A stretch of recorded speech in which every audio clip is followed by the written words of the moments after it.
Hello, Dan Balcazar here. Today's subject for this video is about supervision.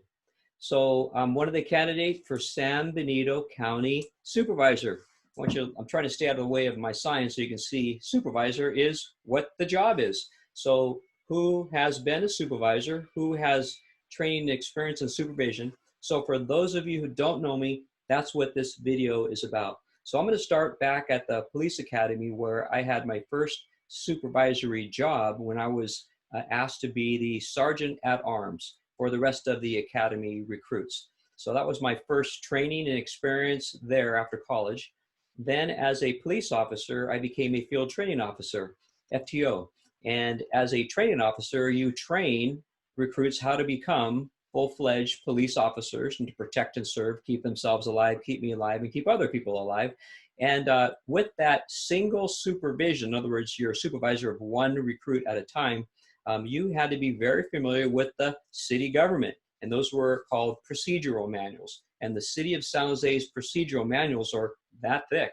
So we also had our police duty manual that I trained officers on, and that is that thick. So you have to be quite the student to know all this stuff or be familiar with it all, because we had to learn the penal code, the civil code, the health and safety code, and a bunch of codes, right? So you need to know how the city ran, and you need to know how the police department ran so you could blend the two. So then I was asked to become a supervisor, a police sergeant.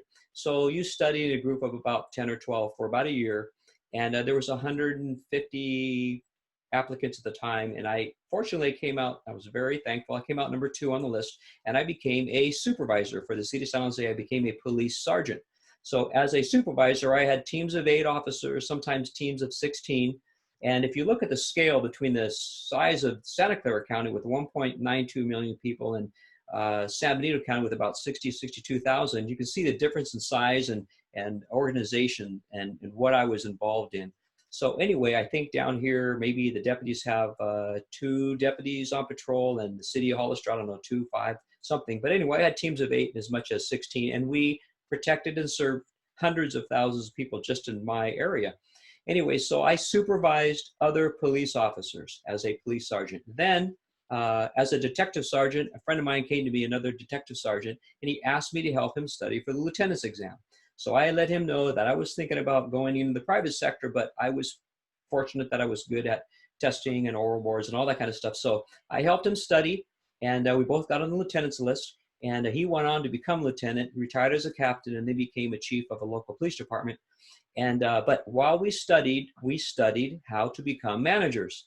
And then we also, as part of your application process to become a lieutenant, you need to train a bunch of officers to become supervisors. So we trained about a dozen officers for about a year. While we trained for manager, we trained them for supervisors. So I have a lot of formal training and on-the-job experience for supervision and management. My last assignment on the lieutenant's list, I was asked to be acting lieutenant. So I did the manager job, and I sat in the command staff meetings, and I supplied the budgetary reports for the different areas of the detective bureau that I was the manager of.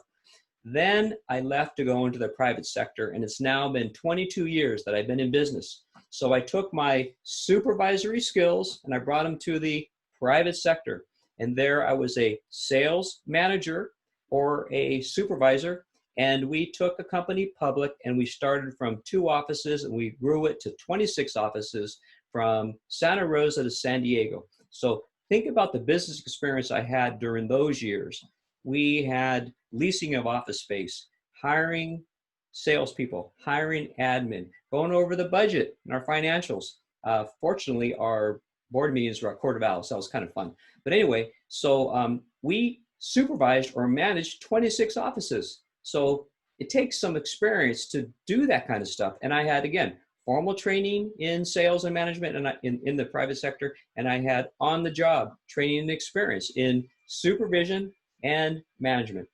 So I just want to let you guys know a little bit about myself when it comes to my experience and training and an experience for supervisor job, supervision. Dan Balcazar, my phone number is 408-607-1119. Call me anytime. I'm on the website, danvforsupervisor.com. I'm on Facebook. Please share this video because I want the best for San Benito County. And I hope you enjoy the video, and I hope to hear from you. And good luck I really like this county. Thank you.